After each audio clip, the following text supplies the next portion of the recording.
Xullas birodar, iching torayib ketdimi? Asablaring tayinlashib ketdimi? Yuraging siqilib dod deging keldimi?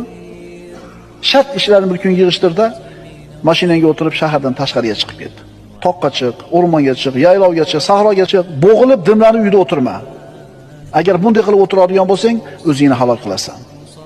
Qalbni kengaytiradigan, yurakni yozadigan, g'am tashvish bulutlarini ketkizadigan ishlardan bittasi sayr va sayohat. Saodatning sabablaridan 23-si yerda sayr va sayohat qiling.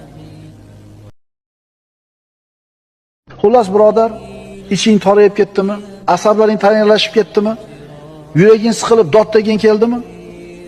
Shart ishlarni bir kun yig'ishtirda, mashinangga o'tirib shahardan tashqariga chiqib ket.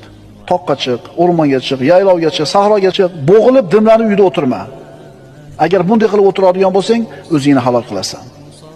Qalbni kengaytiradigan, yurakni yozadigan, g'am tashvish bulutlarini ketkizadigan ishlardan bittasi sayr va sayohat.